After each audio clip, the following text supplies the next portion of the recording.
before, the bombings in Madrid, Spain.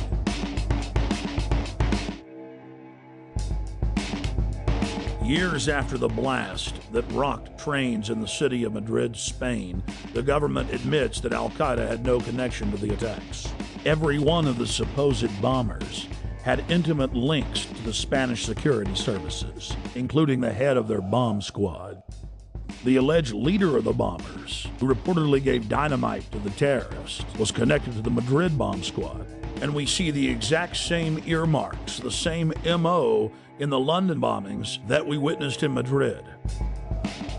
On the morning of July 7th, 2005, 3 trains and a city bus were ripped to pieces when 4 military-grade explosive devices detonated. At 8:50 a.m., 3 explosive devices simultaneously detonated on 3 separate trains. Within minutes, eyewitnesses were reporting to the press that there had been multiple terror attacks. Despite the fact that 3 train cars were burning wrecks strewn with dead and dying Londoners, Scotland Yard for over an hour and a half claimed that all of the disruptions were simply caused by a power outage in the London Underground. Power surge on the Underground, that's all we heard. I mean, the bus was about an hour after the Underground, so that's when I think everybody knew that it wasn't what it was, you know. I think it was just an excuse, power surge, whatever. Why would they say that, though, knowing it was? Trying to cover up, probably, you know what I mean?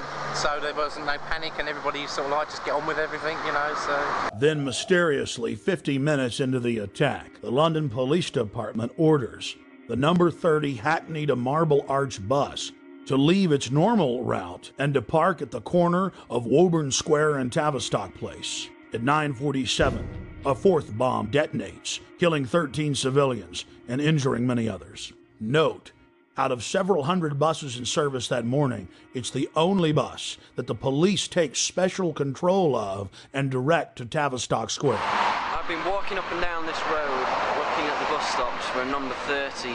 The bus stops have all the numbers of the buses on them individually. There's no number 30 on any of the bus stops. That's because the number 30 bus was specifically rerouted here on that day. To simplify it, there's no bus stop here. There's no number 30 bus stop here, no. Well, that was in the news, that it was specifically diverted here. They admitted that the number 30 bus was the only bus that was directed to a different area of the city. For what reason? Nobody knows, but they admit that.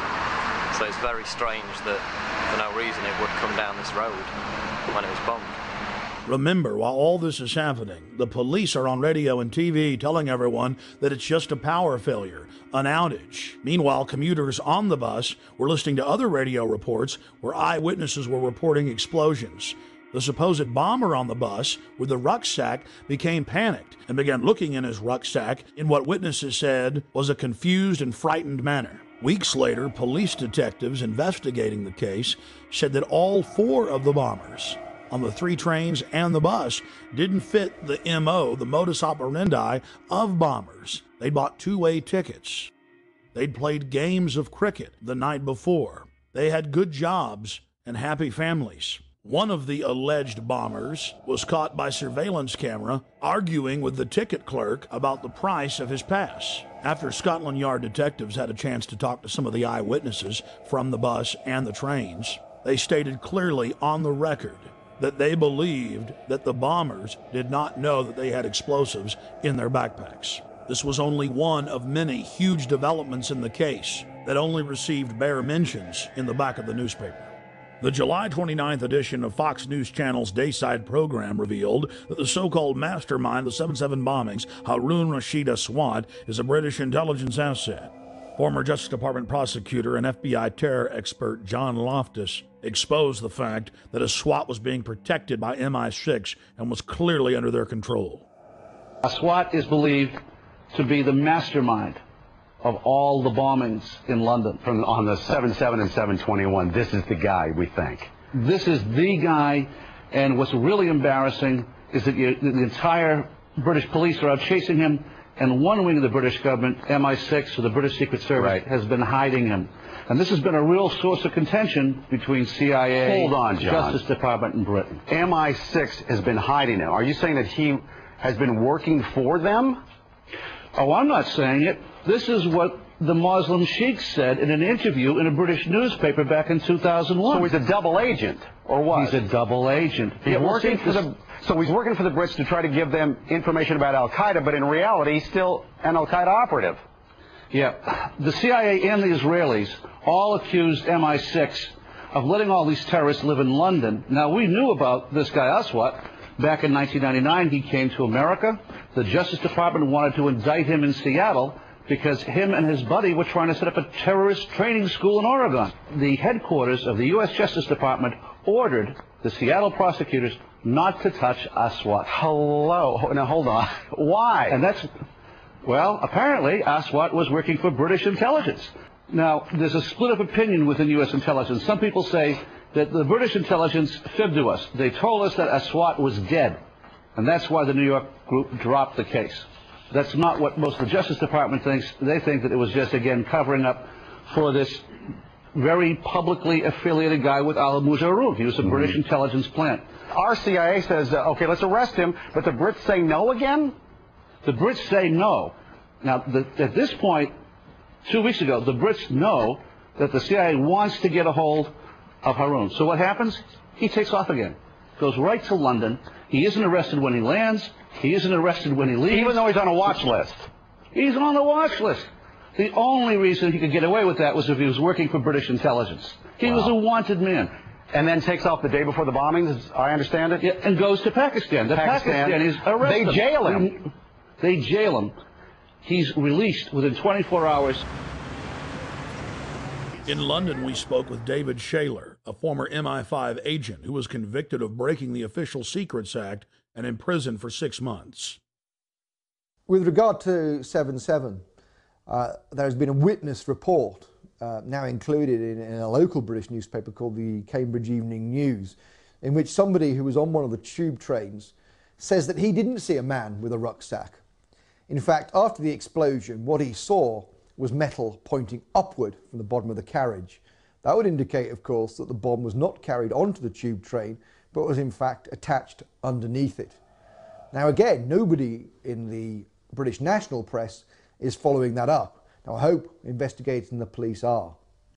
A current member of British Parliament and a former cabinet minister in Prime Minister Tony Blair's government, Michael Meacher was sacked in 2003 for raising important questions on the eve of the Iraq War. Atrocity of London bombings where 56 people were killed. That was on the 7th of July, 7/7 we call it. It's a very convenient way of ensuring there is fear, of ensuring that there is control, and of ensuring that those who are in the know, and of course we cannot tell you because it is all secret, are in a position of extreme power. As part of our inquiry into the London bombing, we wanted to investigate the suspicious death of Jean-Charles de Mendes. Within days of his brutal murder at the Stockwell tube station in the London Underground, evidence of a cover-up began to emerge. What did you witness with the unfortunate Brazilian man that died? All we saw was the police running into the station with guns. That's all we saw. We didn't see anything else at all. And then after that, a couple of seconds after that, we were vacated down South Lambeth Road. That was all we saw. We didn't see anything else. I mean, are you sad for him and his family that he's dead? Oh, yeah, but at the end of the day, he should have stopped and surrendered, shouldn't he? If it had happened in his own country, he would have been shot down as well. So, with all that's gone on, the police were only doing what they thought was best, as far as I'm concerned. Why do you think he ran? Well, because his visa had run out, obviously, but he's not going to have armed police running after him just because his visa's run out, has he? So the police were protecting, you know, the people travelling on the tube, so I don't see any wrong in what the police have done at all. I understand your view on that. Why do you think they shot him 8 times in the head? Oh, I don't know. It's a lot of times to shoot him. It is a lot of times to shoot him. How many times did you hear they shot him? 5 at first. 5, and then, no, 3 first, then 5, then it went up to 8. So... And the police admit they tackled him and then shot him. Well, they told him to surrender, didn't they? They told him to stop, and he didn't. He carried on running, so, you know. What else could they have done, as far as I'm concerned? 007, huh? 007. License to kill. Yeah. I still believe that there should be a shoot-to-kill policy. I still believe, personally, but that's my views, you know. I think people should give up their liberty for freedom. All right.